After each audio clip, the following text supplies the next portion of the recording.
Gopher Tortoise Council because you might not know about the Gopher Tortoise Council. It was a group of concerned scientists and other citizens, like me, I'm not a scientist, just somebody, that formed in 1978 by Dick Franz and Walter Uffenberg. They're scientists at the Florida Museum of Natural History in Gainesville. And so they still exist today, just to increase awareness about Gopher tortoises, and also they were really critical in some things which we'll learn in the presentation. So without further ado, I was supposed to do this presentation at the garden club, the Lemon Bay Garden Club, and I got COVID, so I couldn't go. So it's nice to actually be with people to talk about the Gopher tortoise and its plight. So I want to talk about the acknowledgements, which would be to the Gopher Tortoise Council, the Coastal Wildlife Club, because they do fund the printing and stuff like that. When I talk to kids, I give them coloring pages and stuff, so they pay for that. And the photos that are used throughout here and a video, if we have time, I'll show you a little bit of it at the end. I just love the video, and I hope you love it too. So we're going to talk about the Gopher tortoise here. I should sit down. Gopher tortoise, Gopherus polyphemus is its scientific name, and you go, polyphemus, I heard of that somewhere, and I think it's from the Iliad. Polyphemus was a cave dweller, which makes sense. Gopher tortoise makes its own cave, so that's just kind of a neat thing. It's completely land dwelling and terrestrial, meaning land, and a turtle in the southeast. And notice the word turtle, tortoise, turtle. So all tortoises are turtles, but not all turtles are tortoises. Like, because sea turtle is a turtle, not a tortoise, but a tortoise is a tortoise. And a turtle. Okay, even box turtles have web toes and occasionally spend time in shallow water. The Gopher tortoise is named for its burrowing habits. And I added this, the darling of the uplands. That's what I like to refer to the Gopher tortoise as. And another, we'll talk about this, they have a strong grooming instinct. So that's one of the things where they say you better take a Gopher, like when you took Tipsy, get checked out at the Wildlife Center, and the Wildlife Center's policy is when they do rehab to the tortoise, it goes back exactly where it came from. Yeah. So these guys will walk and walk until they find out where their home is. And it puts them in danger. So they have like GPS, like the sea turtle has, to be able to find their latitude and longitude with the magnetic fields of the earth. So they're like, home. This is this way. Okay, here we go. And the geographic range. So we have them in all 67 counties of Florida, and then it's actually part of Georgia, Alabama, Mississippi, and Louisiana. Now, I want to certainly find my cheat sheet here because it has different listings in different areas. Like it's a threatened species here, but it's federally listed in other parts of its range. But not here. They tried to get it done here. Here. Alabama is listed as protected. Populations west of the Tombigbee and Mobile rivers are federally listed as threatened species. Florida, it's just state listed as a species of special concern. Georgia, it's state listed as a threatened species. And it's the Georgia State Reptile, although that doesn't make it have any special protection because it's the state reptile. Like it's the Gopher tortoise is Florida state tortoise, but I don't need to tell you what's happening then, although we're going to still talk about that. Mississippi is state listed as endangered species and federally listed as a threatened species. And in South Carolina, it's listed as an endangered species. So there's Gopher tortoises all there. So the federally listed is the orange area. I should just use the slide that would tell the list. afforded some measure of protection in 6 states in which it occurs. The degree of protection varies by state. I don't know what to do this. So habitats, we talked about it being the darling of the upland, so we think of this when we think of Gopher tortoise, really.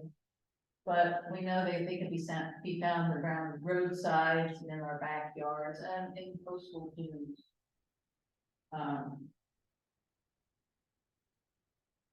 It likes to have a very open area. The understory, they don't like the shade, and it's hard for them to dig and get around and like think about massive like pepper trees and stuff like that. It's just not easy for them to get around. And of course, the coastal areas, like in Stump Pass Beach State Park, we have, I don't know, like 5 or 6 of them, and they're always up in the dunes. One guy's pretty big, we call him Elvis, because he really owns that beach there. You know, he's like the king of the Gopher tourists there. So they like scrubby areas, and of course, it's easy for them to dig here and forage on low-lying plants. They like the low-lying food. And the flatwoods, and of course, this is exactly the areas that are being built, cleared, clear cut, burned, the whole thing just taken over. So that's one of the problems they have.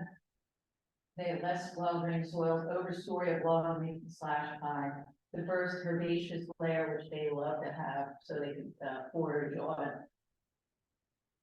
And of course, here we have the coastal dunes. It's nice and sunny for them. They like to bask in the sun. Easy digging because there's really just the dune vegetation around. And they like those disturbed sites in the side of the road. I don't know, did you see when they were building Bird Store Road? They peaked it and stuff like that. And they widened it. There were a lot of Gopher tortoise burrows on the side of the road. And then they had to move them to other locations because they were in the way. We'll talk about moving later. It's really not ideal, but it's better than dying. Yeah. The ecological role of fire in the maintenance of Gopher tortoise habitat. And it makes sense because we were talking about they like a low overstory. They need a low plant so they can feed on it, and the fire maintains that. So you see sometimes they burn in my apple forest, and that's to maintain habitat, also keep us safe as well, because that fuel can cause wildfire. But also in nature, lightning storms are gonna, pick off those fires on a regular basis, but they put them out here. So lightning-induced fire is a natural part of ecosystems in the southeast. And fire aids in maintaining open canopy and abundant diverse ground cover, which they like. And the tortoises can often be seen feeding on the new growth in days of the fire. So that's nice and tender. I can taste that now. Other upland species are dependent on fire as well. Here's this great news.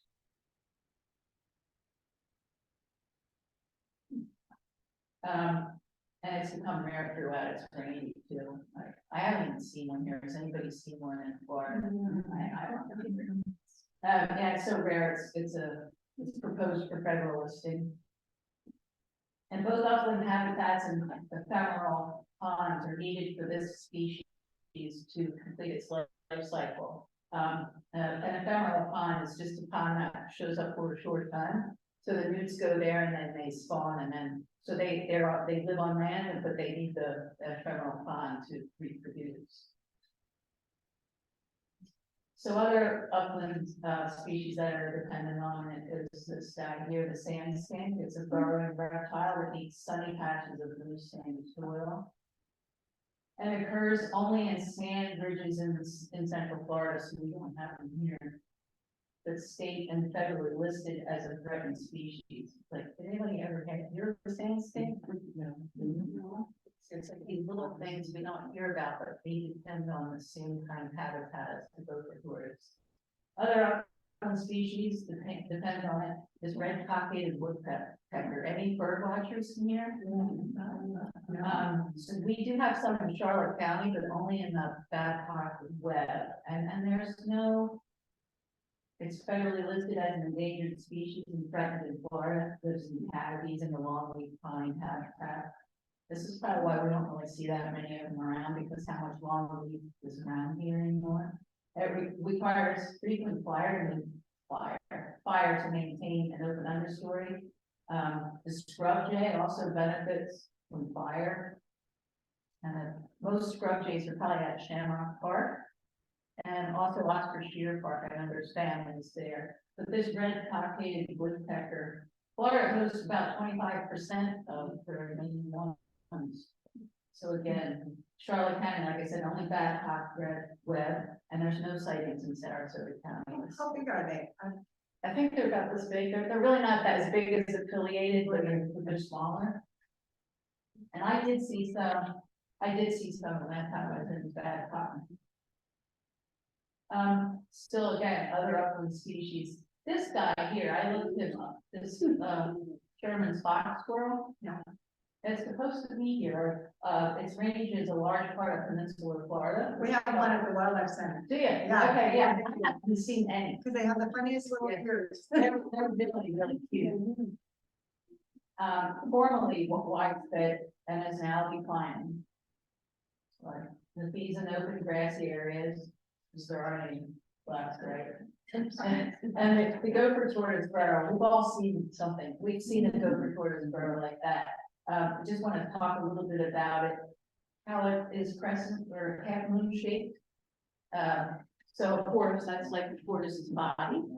It's the tortoise, and it's actually big enough so the tortoise could go in and turn around and then come out. And if you see a tortoise like this in its burrow, it doesn't want any of its friends to come in, its burrow buddies. But if you see it's round, could have been taken over by an armadillo, which has a round body. And also, see how clean the apron is here.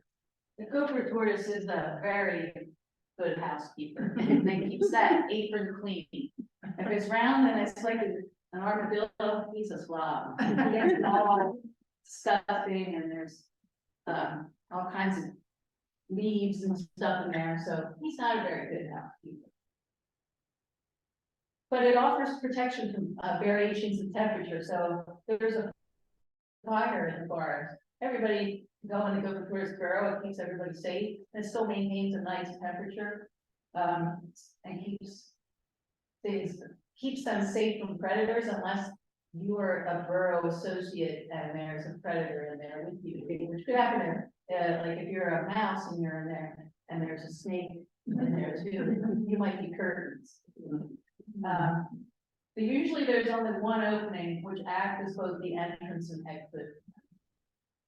And the maximum length of a burrow is about 40 feet or 13 meters. That's pretty long if you think about it. And if you've ever seen them relocate a tortoise where they have to dig down and get them out, that's quite a job. How deep are they? They can be, it depends on the water table in the area too, because it's not straight down, it kind of goes out. And some of them have, I like to refer to them as tortoise, apartments, condos off the side, because depending on what you are, if you're a little mouse, they have a little place for you to have your babies. So it's like apartments down there. And so it's about 10 meters deep, and it varies with the water table and soil type, like I was saying. And width of the barrel is equal to the tortoise that built it. I'll tell you this little story as an anecdote. They found pythons in Gopher tortoise burrows, and the most recent one I know about is on Boca Grande, because they were doing surveys for iguanas using Gopher tortoise burrows, and so they found a python in there. And I had seen one of those trail cameras where it shows the python going in there, and the tortoise in there with it. When they scoped it, and the tortoise looked really annoyed. Like, I'm probably making this up, but it was like this, like kind of squished in there, and the snake, they're fairly big. But then it shows the snake leaving, and then the tortoise comes down like this, and then goes like this in front of the burrow. So I think that's fun. Cool. So they're uniquely adapted for burrowing, so like, I'm gonna compare this to a sea turtle, just because I like them too.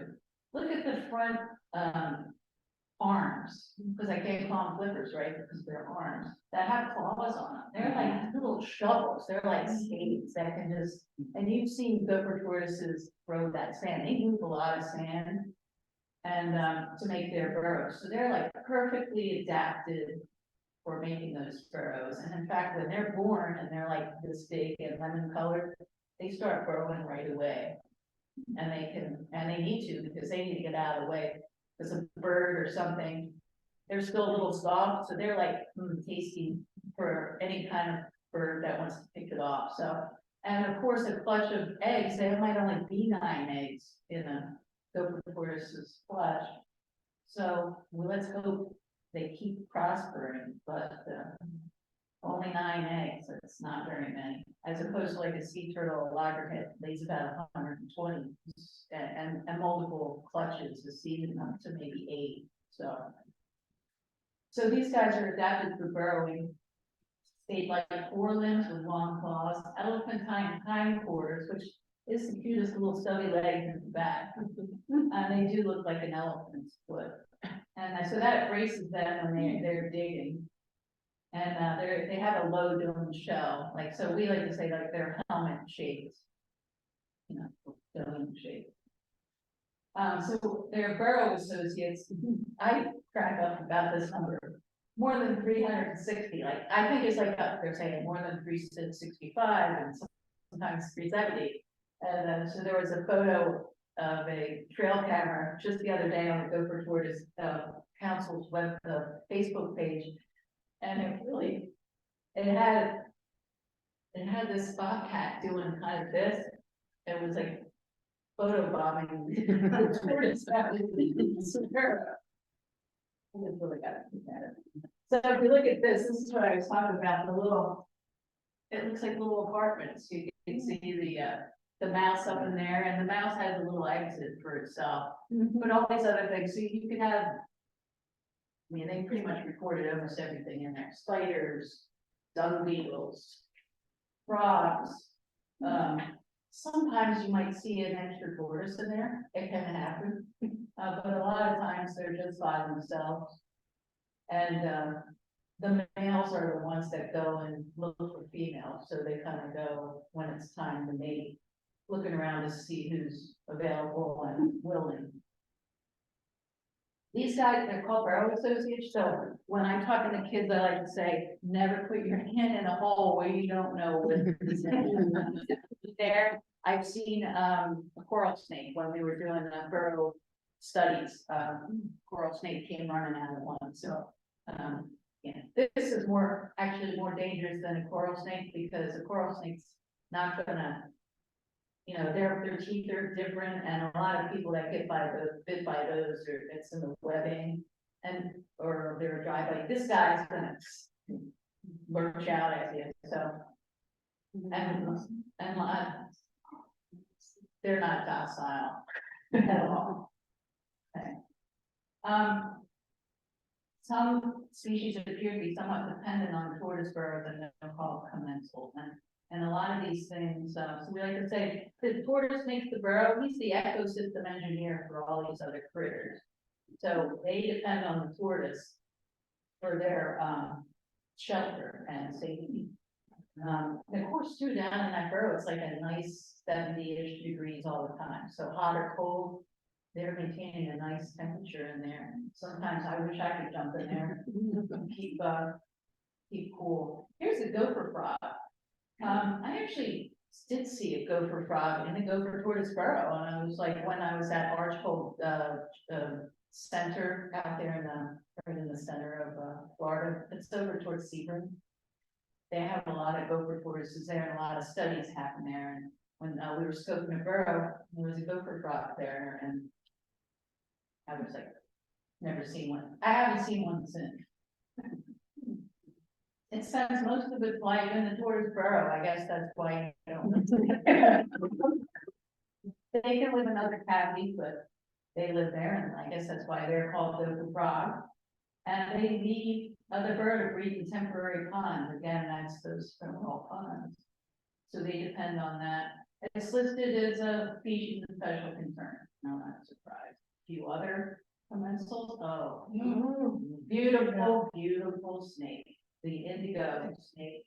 Has anybody seen one of these in a while? Oh, they're so gorgeous. And I got to hold one, I was up with, Nguzi, up in the Panhandle, that's where the last Gopher Tortoise Council meeting was.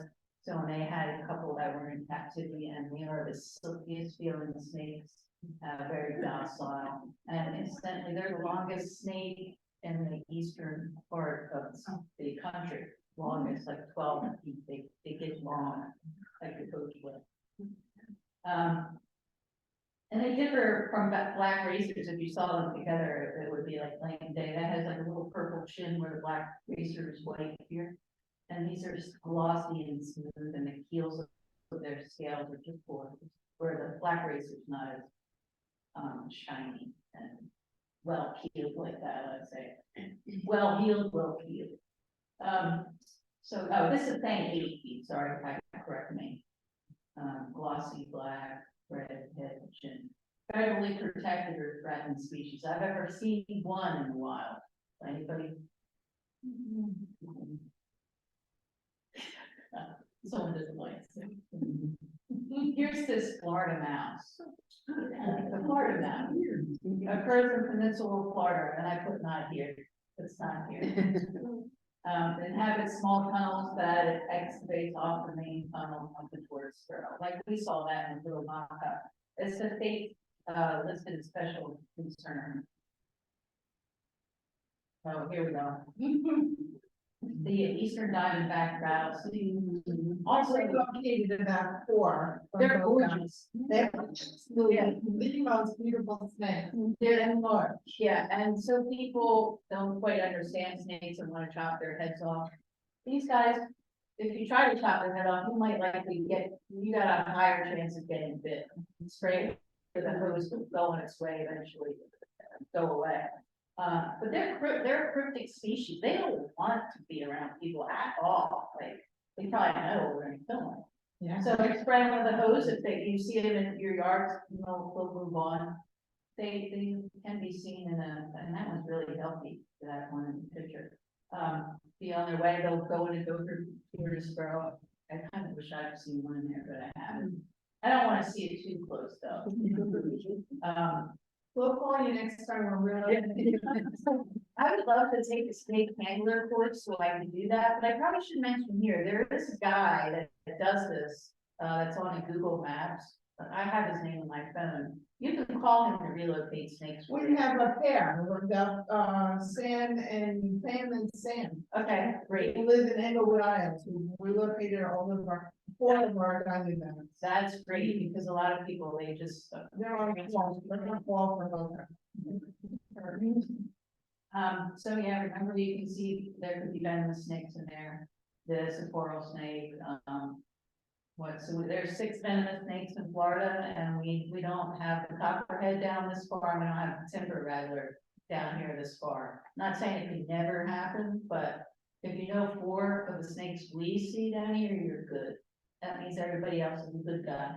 But I still wouldn't go handling one of the ones that look like a coral snake, because it's just too close in colors, and there could be it could be an aberrant coloring, meaning it's not their typical coloring. So just steer clear of anything you are not 100% sure touching. The life history of the Gopher tortoise, like they're about 10 to 12 inches of their shell length, but that will vary on where they are. Like Florida, like our tortoises can be out longer because it's warmer here. Like, so in Georgia, maybe their tortoises are smaller because they're going to be in their burrow most of their winter time up there because it's so cold. And if they're in captivity, they're getting fed a lot, so they're going to be bigger. Makes sense, the females are slightly larger than the males because they have to have room to have eggs inside. And they're slow growing, and it varies on geographic range. It takes about 10 to 15 years until they start reproducing, so it's a while, they have to make it through all these regs too. Yeah, see, it takes Georgia tortoises longer to reach maturity.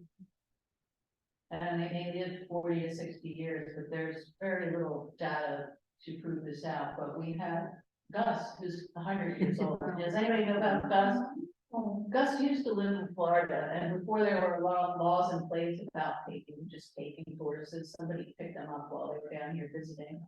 And now he ends up, I think he's in Nova Scotia in a museum of natural history, and he lives in an enclosure there. So Gus is on Facebook if you want to friend a friend. He just celebrated his 100th birthday. I think that's the only tortoise they know its actual age. So friend him, he'll be your friend. But it's just kind of cool to see if he goes. So he's 100. Or they're slow growing, and the age can be estimated by counting growth rings. But again, that's not even accurate. Like I said, if it's in captivity and it's being fed, it's going to be bigger, and you really can't tell. So it's going to vary by location. So I wouldn't even consider that. Kind of like a tree, right? Right, exactly. Yeah. Right. There's But more the ways. tree would be accurate, though. It would be accurate. So sexual dimorphism, that just means they're different. They're different, and I can show you on what I have here. So it's saying the female's flat there. You can see it's flat, and it makes sense. The female's flat on the bottom, and the male, which this one is, see, you can see it's concave here. And if you figure about, if we're all adults here, how they reproduce, that needs to be there so they can mate successfully. But, you know, we don't go up and flip them over and say, oh, no. It's just like, no. You might find them flipped over though, because sometimes they fight in the wild and the one might be on its back. Although I've seen trail cams where they show another tortoise helping the other one. So it's like jerks. When we find one upside down, is it okay just to gently? Well, I guess technically no, because the only time we're supposed to ever touch them is if they're in the road. That's the only real legal time to touch them. If they're in peril and you can take them in the direction they're going, we'll talk a little bit more about that. But I don't know. I felt bad for him. I know. And my husband thought he was dead, and Yeah, we gotta help him, we gotta. So in that sense, you know, I would say I told you what the law was, but what you do, it's up to you. Okay, so here's the courtship thing, which is cool. Okay. The Gopher tortoises typically breed April to June, but males may attempt to mate in the late summer or fall. The courtship includes a lot of head bobbing and nose rubbing. So if I had to imitate the girl's in her burrow and he comes up, and then she might back, meaning, hey, I might be interested. A lot of times she turns tail and just goes in the burrow and so he can't follow. And sometimes the males will fight over a female. But it's really cute, that whole thing. So the females nest during May and June, and they lay an average of 6 to 9 a egg. But there are some reports of individuals laying as few as 1 and some of them 25. We still don't know if all those are viable or whatever. No. They're about the size of a ping pong ball, which is the same size as a sea turtle egg, loggerhead sea turtle egg. And they have a brittle shell, and they're deposited either in the sand mound at the burrow. That's why you always read, stay off the apron of the Gopher tortoise burrow. Or an open sunny area nearby. And I've also heard from some biologists that some lay right in the mouth of the burrow. The females produce only one set of eggs, called a clutch, per year. So, and they may not reproduce every year, and that's because it takes a lot of nutrition to build up to be healthy enough to be able to nest. So they might take a year off, like sea turtles might take a year or 3 off, depending on how good the food availability is. And the incubation time varies from 80 to 90 days. in Florida, up to like 110 days in the northern part of the range, because again, we're using this, the temperature of the nest will be, determine if it's male or female, like sea turtles. But also it needs that incubation time, till they're ready to go. And of course, with nest predation, you can't talk about eggs or anything without having some sort of predation with it. They can be high, and maybe the whole nest is taken by, these guys are pretty crafty. The raccoons, they can smell, their sense of smell, they can, they get in our garbage and stuff, same kind of skills. And those little hands they have, they can get into everything. So they're at the top photo, that's the tortoise, it dug its, the clutch. See, it's fairly shallow there, it's not gonna take much for anything to find it. And so here's the hatchling, they're so cute. You see the, for size, there's the penny, and next to the hatchling, that's a lemon yellow color, which as they age, will get to be that brown color that we know. And they're fairly soft and pliable. And you can see there's the egg too, so they use that to dip out. And then their little umbilical scar, like on a sea turtle, we would call that. That's where the yolk sac was absorbed for their strength and nutrition. That's about how big they are. They're like little 1.5 to 2 inch, perfect like size morsel for things. And so when they hatch out, they gotta hightail and build their own burrow. They might share an adult's burrow too, But the tortoise has no parent relationship with it at all. They're just like, hey, I laid your eggs and you're on your own. They're vulnerable to predators until their shell hardens to 7 years of age. So they're pretty vulnerable. So and their predators, fire ants, what a way to go. Raccoons, indigo snakes, red-tailed hawks, ...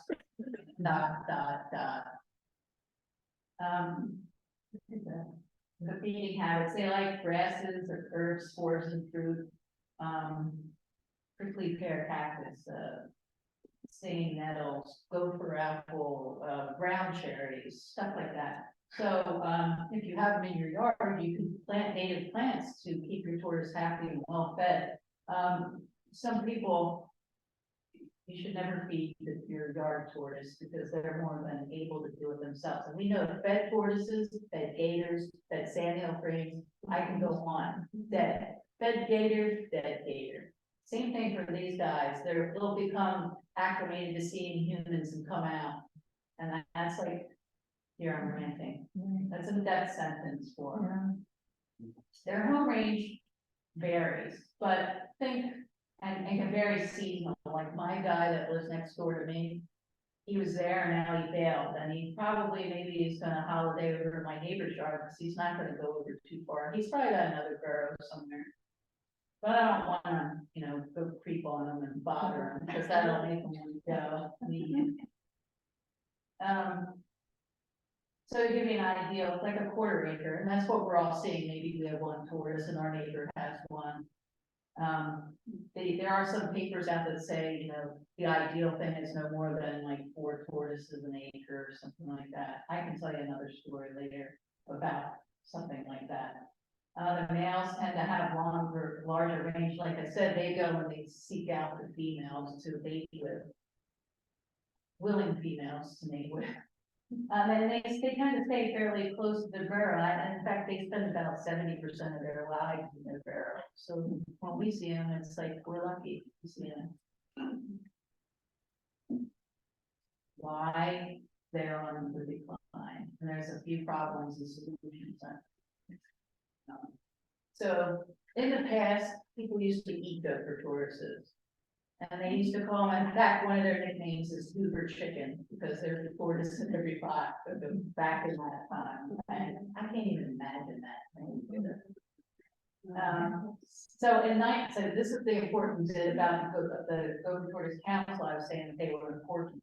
In 1998, the Gopher Tortoise Council played a leading role in shutting down the illegal harvest of tortoises in Florida. So that's a major accomplishment. And they used to be used in recreational tortoise races. So now, recently in the news, they were talking about tortoise races, and I was ready to be outraged about it. And they use, mechanical tortoises. So when I went in, I'm like, oh yes, those people. So here, people that rescue for wildlife, you know, these guys show up in rehab because of dogs a lot. You know, the dog, my dog doesn't dig, and my dog doesn't bite, and my dog just ripped the leg off the tortoise. And a lot of times, in parking lots, like, at Stump, like I said, we have a lot of tortoises, but look under your car, even in your driveway before you drive off, because they're out and about doing their tortoise walkabout during the day and it's hot, you might go into the shade under your car. Just take a peek, even anywhere, just get in the habit of doing it, because it could be in a parking lot somewhere and you just don't know there are tortoises there. And some people see them in the road and hit them on purpose. Some people see them in the road and like my car's high enough, I mean, clear. And then your shell busted up on the top. And they'll look like this. I have some pictures of some tortoises I rescued in here. So like, unlike a box turtle that can close itself up in its shell and be safe, like, and, you know, in Super Mario, if you ever played that, you know, little shell and it goes all over. Tortoises can't do that. They can't. They can close and put their head in, but their legs are still out. So they're still vulnerable to being chewed on. They can be killed and injured pretty easily. And, you know, the usual, keep your dog on a leash or restrained. And then, so they are prone to get this thing called upper respiratory tract disease, URTD for short. And they look like their eyes are worried, and they have some discharge coming out of their nose, and it's contagious among tortoises and potentially, you know, fatal. Now, while saying that, there are some, they recover from it. But in the meantime, they can give it to all their tortoise friends that are, because all the tortoises know of all the other tortoises that are around them, which makes sense, because if you're a guy tortoise, you want to know where all the chicks are. Right? So, but that whole thing's their social network. It's like their Facebook of tortoises. So he could give it to everyone he comes in contact with, but they can recover from it. It's a bacterial infection caused by myoplasma. And the symptoms include nasal discharge, watery eyes, and swollen eyelids. It's kind of like us getting sick, you know, same kind of thing. And it's spread by direct contact between the tortoises. And yeah, it's likely from males and females during the breeding season. There's no cure, and like I said, they do recover from it. And they don't always show symptoms, so they could be asymptomatic and still spread it. Yeah, they can still spread it. And this is important, why not to move tortoises too, like you can move it and unknowingly spread it to them. So when they relocate tortoises, or you know, when you're building or somebody's building, like, let's pretend when they're building these giant places that they're removing the tortoises and taking them to a recipient site. They should keep them, and they do keep them separate from the other populations there because of this. And also too, because they're going to try to go home. Remember I told you they have a homing capability, and then research data show that there's some, I don't want to call it depression, but a homesickness, like a homesickness, because they're taken from their social network, just like when we move away and we miss our friends, sort of the same thing. But they'll go in this slit fence around and around trying to get out until they eventually, they'll dig starter burrows to kind of get them to calm down, and they do eventually sometimes. The habitat loss is the main problem. So more than 85% of the longleaf pine forests have been lost in the southeast. And the uplands, of course, is the high ground. People want to build homes there. housing development can result in direct loss of habitat. And, pavement isn't suitable habitat for tourism. And, the silviculture practices, that's where they're talking about the pine plantations and stuff. That little book is really probably for, like, this, the original presentation, this is built for people in Georgia as well. They have more of that. We don't typically have that here. And then, of course, invasive species and exotic plant, they don't have natural pests, so like we're talking about the Cuban grass, guinea grass. This grows high and creates monocultures, which aren't good tortoise forage. They like a wide diversity of plants in their diet.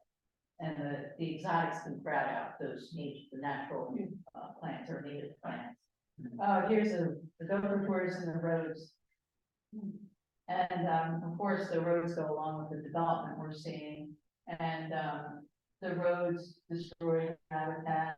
Like I said, the tortoises like to build burrows along the road, and it's not safe. Like if you think about Veterans Boulevard down there in Port Charlotte, any given day you could drive down there and find a dead tortoise on the road there. They cross, and sometimes, when they're building those roads, they have a curve they have to get up in that median. It should really be sloped so the tortoise can get over it at least, instead of trying and then not being successful.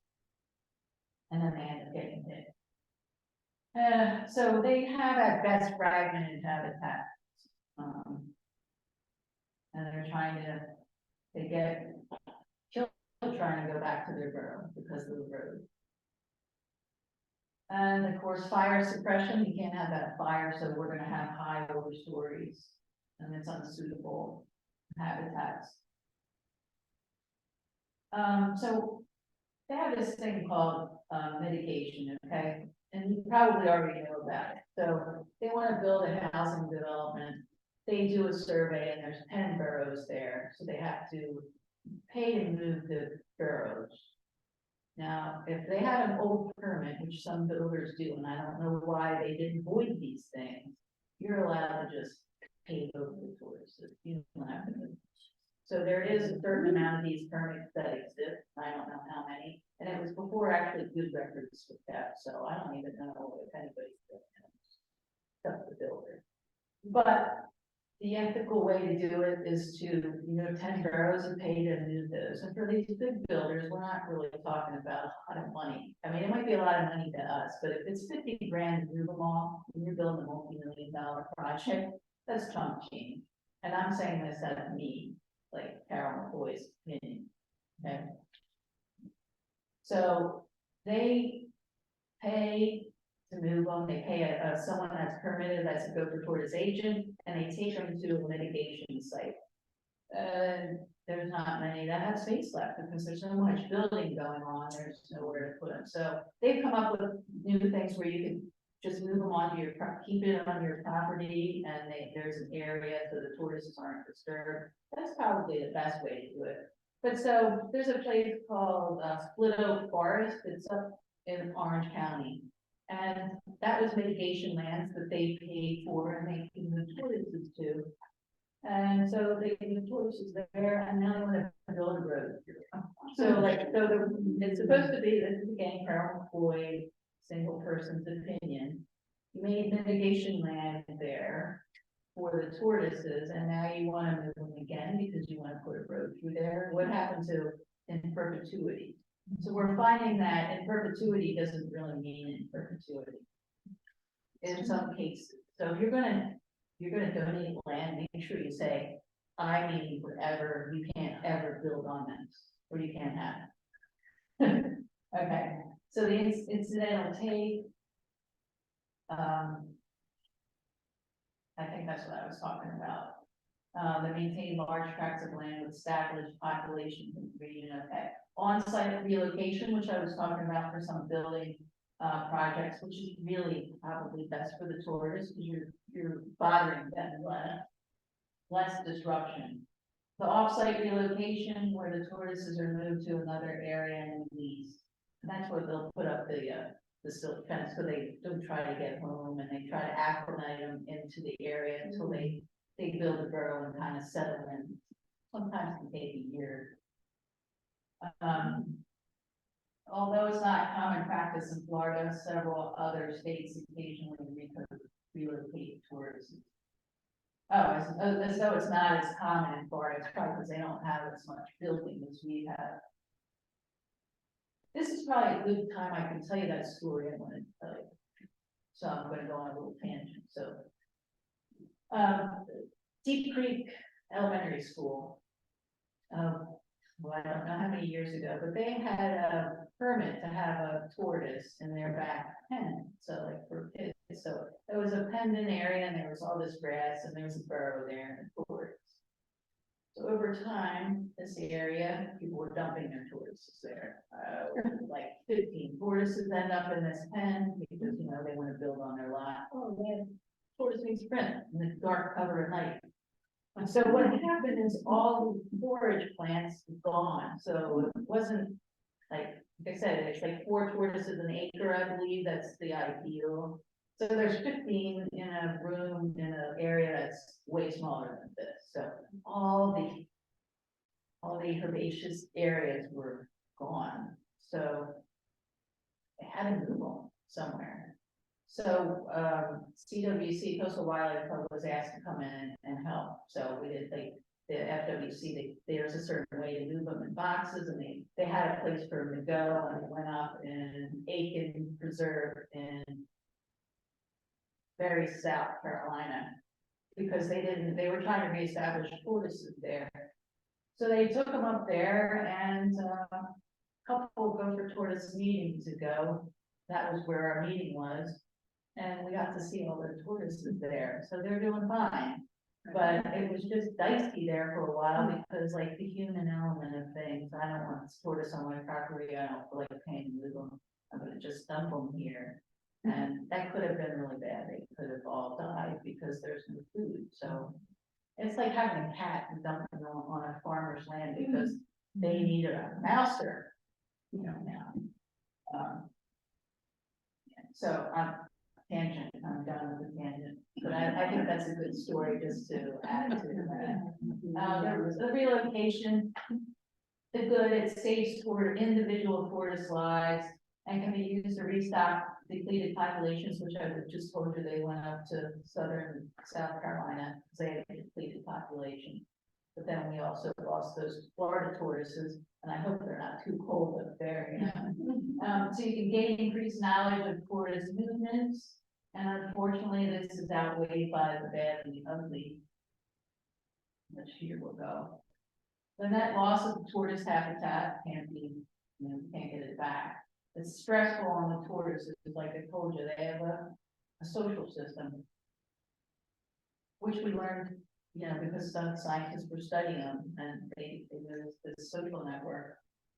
Tortoises frequently leave the area they're moved to in an attempt to return to their former home range, that homing capability I was telling you about, and the disruption of resident populations, and it's very expensive. So, you know, and diverse conservation dollar, something like that. Or we could be buying habitat to really keep the building from happening in the first place. And of course, that URTD disease, the upper respiratory disease, can be shared and spread among these populations. And what the future holds for Gopher tortoises, and this is where we're like, receives some measure of legal protection throughout the range, but this protection may be inadequate. So I talked a little bit how there was a petition with the feds to get the Gopher tortoise federally listed in Florida, and it got shot down. And especially up in the Panhandle, that area, if you remember our map, is pretty close to that other area where they're federally listed. So it would make sense that at least that population over there would be an extension of that area to be federally listed. So for whatever reason, they decided not to list it, but now there's a lawsuit because they're saying their response to that is, you need to look at this again. So hopefully this next time it'll be something better, we'll have a better outcome. There needs to be more education so people realize the importance of this species to its habitat. Because like you said, they're ecosystem engineers. You take the tortoise and the burrow away, what happens to their commensal species that depend on the gopher tortoise? The new and innovative ideas for people and tortoises to live side by side. So we need more ideas like that. So if you have any ideas, don't keep them to yourself. So there's current research going on. This is some of the things we learned at the Gopher Tortoise Council meeting, that people present their latest findings, the research they're doing. So the upper respiratory disease, they want to be able to test and determine the distribution of the disease. Monitoring the movement and habitat requirements of gopher tortoises in several of their ranges, and the impacts of fire ants on nests in federally protected populations in Mississippi, and research on other inhabitants of upland ecosystems, including that striped newt we were talking about, which is proposed for federal listing.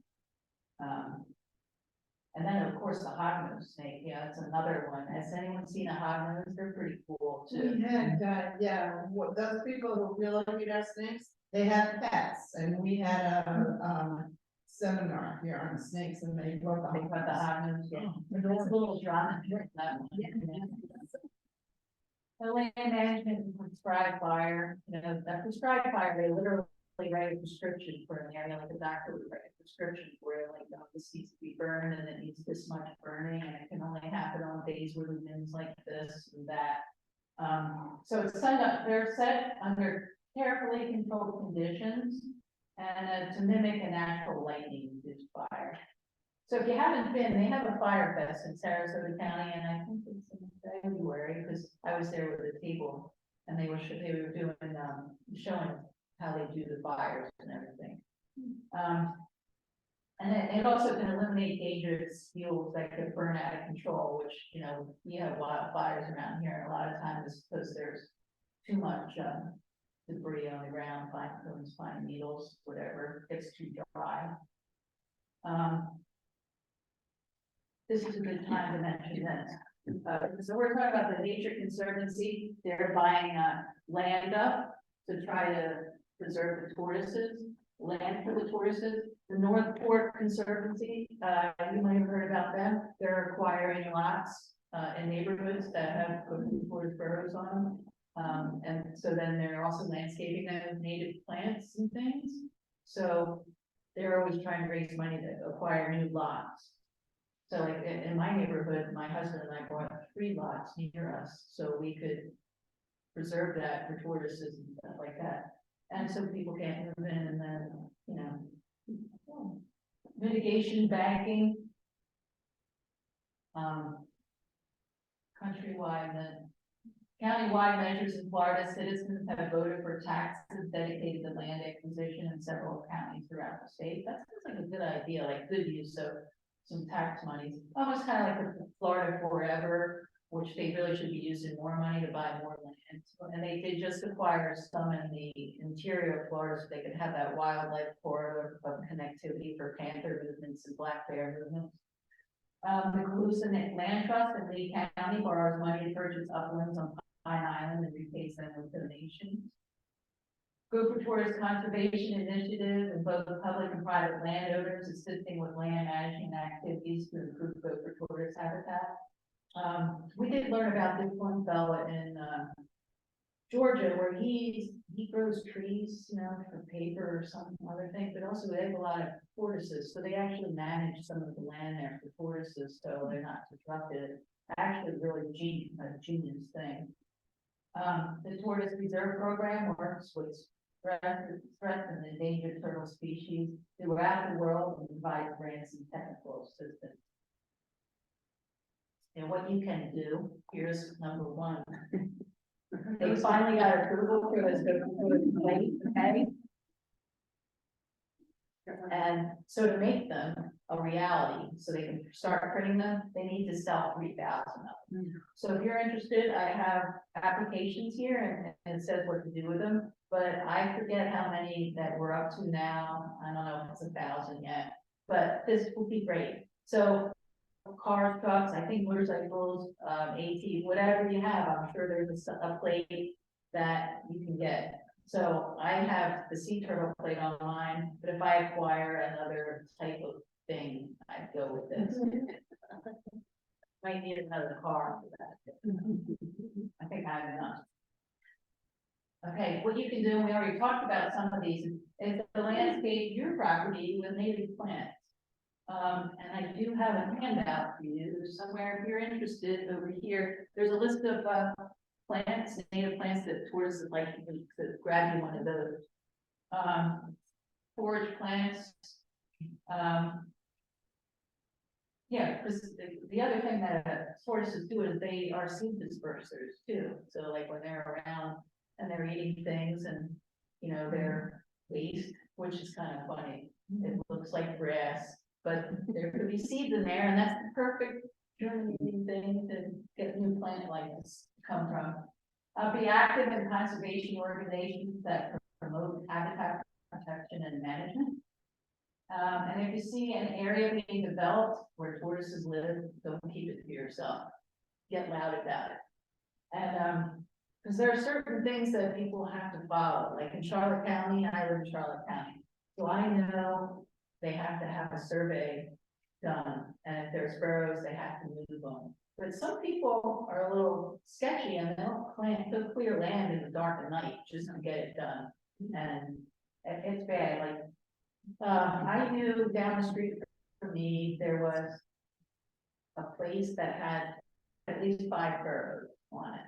Because I did like a little, Gopher Tortoise Day live thing there, and shot a video there. And I saw the tortoise activity and I was like, really, this is cool, I have so many tortoises. Well, then the land went up for sale, and I had that in my Zillow on watch, so when it went up, I'd see it. Which then I got with FWC and said, hey, I know there's tortoise on this land, can you check this out? So that made them check it, which they had to check it. And then I got with the people in the county that I know who do this permitting and stuff, what's going on with this. And then I found out the guy that the tortoise agent that had to move them, I got with him and said, hey, when's this happening? Did you do the survey? So kind of like a squeaky wheel, like, or when you see that it's posted, they're gonna move this land, make sure the permits, they're supposed to hang those permits on those little signs that, you know, from the depot thing. It's supposed to all be in order, and if it's not, see something, say something. So once they know there are people actually watching and care what goes on, it'll change behaviors little by little. And yeah, I'll stop that. Right? I'll go on all day. So. Here are these pictures that I was talking about. That these tortoises I picked up off the road when I was rescuing for a wildlife center in Southwest Florida, aka Wildlife Center of Venice. This tortoise on the left here, it's the one in the same one with this carapace damage. Like when we were talking about, someone tried to drive over him and hit him in his top shell. I don't know if you can see it, but he's wet all around his eye. Almost like it was pain-induced tears. I might be making this up, but why else would that be like that? So right here, he was getting pain meds at the wildlife center. These are old pictures. They have now changed their, now they have a, you can't take pictures of patients thing. This was important. Okay, so that's why I'm saying. Years ago. So this is my tortoise. He's under my car. Okay, so I took a picture of him and made like a little information thing. Always check under your car before you leave. Just make it a habit. Because it could be under there, just taking a little break from the sun before he gets back to his burrow. And I don't know if this is normal, but when mine goes on a walkabout, he walks around the house like along the sides of it. Like it's their, I don't know, his way of keeping out of sight, but I'll hear all this noise on my rain spouts, and it's gorgeous thing, and I just look at him, then he goes over it. What to do when you find a stray tortoise? A stray tortoise, they have a name for a tortoise called a waif. Like, it's a waif, he's not back in his home range, like, when someone picks up a tortoise, like those ones at that school I was telling you about, they're waifs, they don't know where they came from. They have no home, that they know where it is. Some of those, they get permitted to live with people, like you were saying, that your tortoise Tipsy, his choice was to be euthanized or be in captivity. Right. So waif tortoises sometimes end up in people's houses, permitted as a, to be there. On roads, move tortoises to the nearest habitat, preferably in the direction it was heading. The main takeaway here is, so if we found this guy like this in the middle of the road, I'd look around, I'd park, put my flashers on, come and pick him up, and he's gonna go like real scary, like, right? And I'm just gonna take him across to the nearest grass and let him down. And I don't want to carry him like this, I want to carry him like this. He might pee too, and we don't. And in times like this, it's ground, see, it's dry. We don't really want him to pee, like, because we want him to keep their moisture. But sometimes, like, you have no choice, because they need to be moved out of the road. Because they do get their moisture from what they eat. Like, you might see sometimes when it rains, your tortoise might come out and drink something or whatever, but it's mostly from the herbaceous things they eat, they're getting their water from. So here we're talking about the Gopher Tortoise Council. I have brochures if you're interested in learning more about the council, you could join too. Of course, the money they raise, they put towards grants, like Gopher Tortoise Day grants, and outreach and education. Like, we have these bins that we use for outreach that we have in different parts of the state, so people could table, and like I added a whole bunch to mine because I'm out a lot and I talk to a lot of kids, so I like to have like puppets and stuff to kind of hit the kids' wheelhouse and keep them interested, because they're really the future. The habitat protection, GTC donated funds towards the purchase of several acres of tortoise habitat in the southeast, South of Florida and Mississippi, and participate in work days, to, clear, I think they're talking about clearing exotics and things like that from the property, so it becomes more suitable habitat for the tortoise. And then research, and they reward student grants every year. I've seen this a lot. And then the students come back and talk to the council and tell us about their research. It's really good. And also they're the budding scientists too. They get experience then public speaking. Here's the address of the Gopher Tortoise Council and the website. And my address, if you want me to talk again, or want me to talk somewhere else, or want me to talk about sea turtles or snakes or anything else, because I am a Florida advanced master naturalist, and if you want to do too, I would recommend the Florida Master Naturalist classes, and I do have a brochure about that too. I had a really good time, and you do like projects, so you learn a lot about what's around us in Florida. So this is that cool video I was telling you about. Once it's embedded, so let's hope that it works. Of course, it's not going to work, right? So much for testing things, but I'm gonna try again.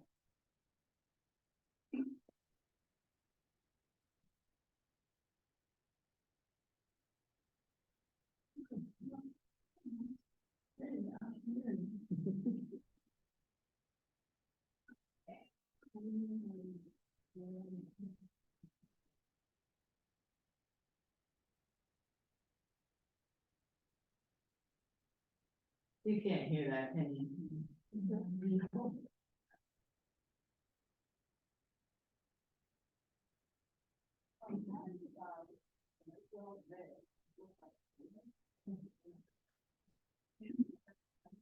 You can't hear that, can you? No. Well, I'll tell you how you can find this if you want to on YouTube. This is at Archibald Biological Center. And this tortoise is like old, 60 years old or something like that, and it's been living here all this time. So they refer to her as the queen of Red Hill. So when it talks about the different species here, and you probably see the gopher frog, it's probably that one I was telling you about, probably the only one they have here. But so she's got see that little thing on her back, that's a radio tag, so they can find her. So she's got number 21 on her, so she's number 4 to 21, that article when he was alive, marked way back then in the 60s. So this tortoise is so old, and she's the queen of her domain there. So the video is fairly long, but I suggest you Google it. So like, you can put in Queen of Red Hill, Archbold, and it'll show up in your selections, and you can watch it. But I just really, it's really good. And I think that, like we talked about, Gus is 100. How old this tortoise, they'll be able to know how old it lives to, because they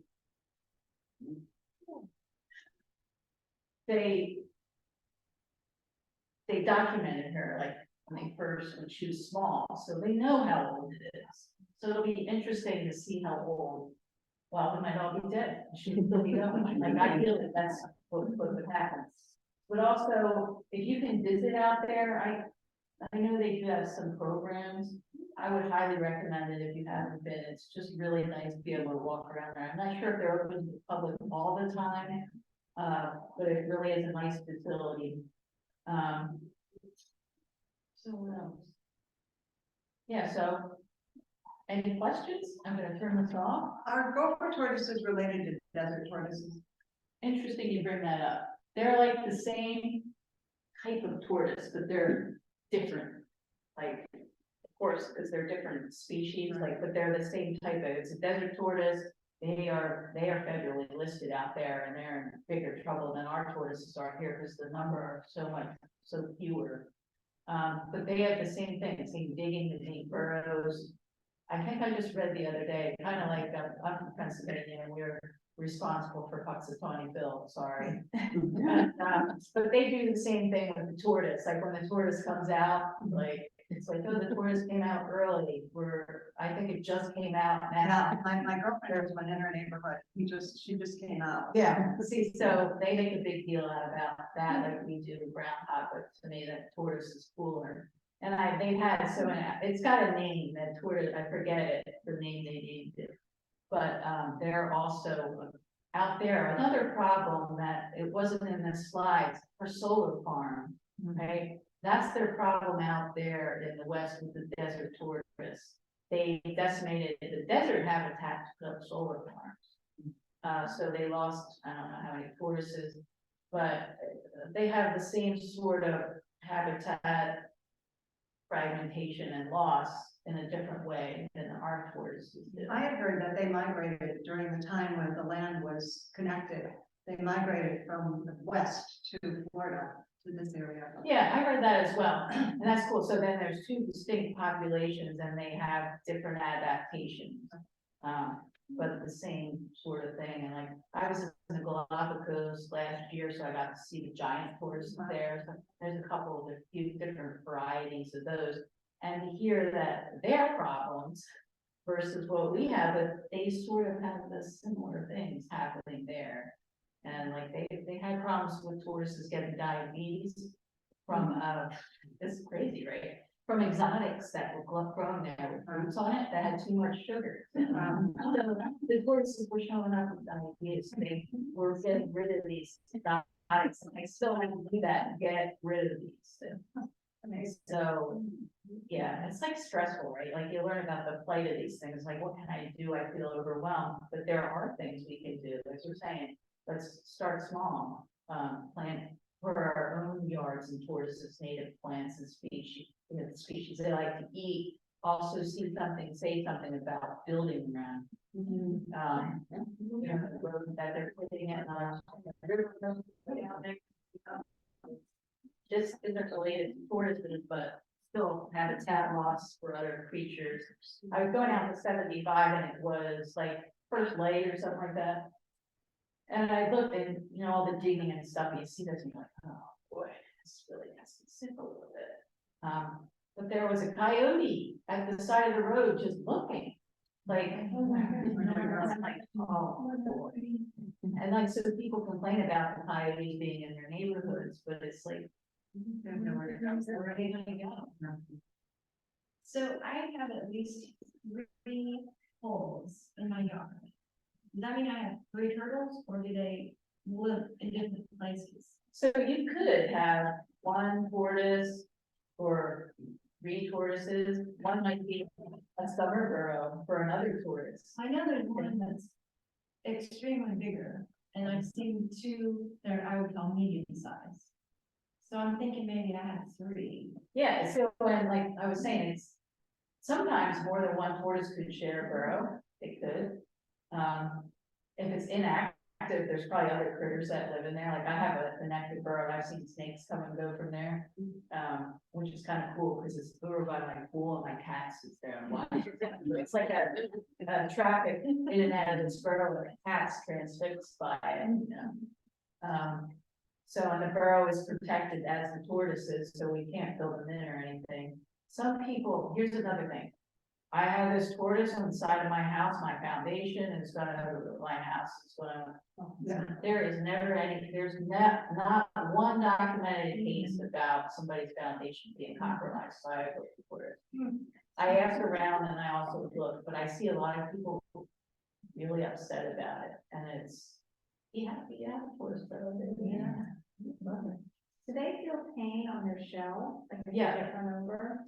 Yes, so, all turtles, their shell is part of their body. So they can feel that, they can be touching them, like sea turtles, they go to the turtle hospital on a marathon. When they get, stranded turtles, like we get calls for them here too, and we, are part of the stranding and salvage network. Down there, they bring them into the turtle hospital, and a lot of times when they're debilitated, have a lot of barnacles all over them. So their treatment for that is to put them in fresh water, get the barnacles off, and they use a little scrubby, and you can tell they like it. Yeah, so they can feel that. So like with that, you get hit like that, or something, dog would break their shell, they have nerve endings that make you feel it. So it's just like us in a way, we feel everything in our skin, that's our covering. If, for example, if a turtle's deceased and has his burrow, would another one go in it, or they all make their individual? Yeah, so something or another horse, another burrow, Gopher tortoise might use it, or it might be taken over by an armadillo, or something else would use it, another tortoise might come. I've seen too where a burrow was collapsed, and a tortoise, like, this was another one of those trail cams, and a tortoise came in and cleaned it up. And it was like, because something was stuck in it, I think it was a burrowing owl burrow, actually, the tortoise came and cleaned it out, and then it could be used again, so it was kind of neat to see that. Another thing is, sometimes the burrow will collapse, like if it's a building site, say where they fold them over, and if they get told cease and desist, you have to cease and desist, that gives the tortoise enough time to dig itself out. So that's also part of another thing. Some of these big projects, if they get caught, then they get work stoppage, and that's the only thing that's really gonna speak to their pocket, delaying a job. So they do have sometimes cease and desist orders where they have to stop because of something they didn't do right, or not right permits. That's another reason why to speak up. It's interesting the way we repair the shells though, you know. Yeah, so you use the bra hook and eye, they can use those, that they put them on with an epoxy and use wire. Yeah, So that it's like it's a fractured bone, so they're putting it together, so like this, you can see how the bones are together on here. So like if it was broken here, they put it here and here and put it together. And so there's other ways they have those little patches that have like either medicinal honeys on it or some kind of thing they can put over it to heal. And then they have a nice tortoise pen that they put them in, they keep it until they're healed. So here's another thing too, this Gullar, student here. It's really big on males, and they use it when they're fighting like this. And they try to knock each other over with it, so that's this kind of thing. But so I encourage you to see if you can Google some fighting tortoise videos on YouTube, because it's just really fascinating to observe their behaviors. But I'm a nerd, so maybe why do that? That's my idea. Wow. There's a lot of burrows out by the airport across the street. Oh, bucket? Yeah, so Earth Day used to be there a few years back. Yeah. And that's also with the Ian debris, people were worried about all these burrows that are there. But they used to use it for parking during Earth Day, and part of that was that they had to go through and mark every burrow so people would drive on it. And I'm so glad that actually the Earth Day hasn't been there, because, you know, leave that. Because what about the tortoises that come out, go under somebody's car? Right. You know? So a better venue for that's probably over there at the Inglewood Arts, yeah, there. But, is there any other questions? We have like 13 sea turtle nests on Minnesota Key already, it's not even. That's cool. Yet, but that's, because of climate change, they're starting to come earlier. So we start patrolling early, and lo and behold, that like the 20th was the first nest we had in Charlotte County. So that was only 5 days after we started looking for it. We're hoping to have another record year this year. We had a record year last year. That's the turtles, not tortoises, but that's good, right? Yeah. So again, thanks for having me here. Thank you. So let's see if we can get this now. Get it on the plate. So yeah, please take any of these things with you.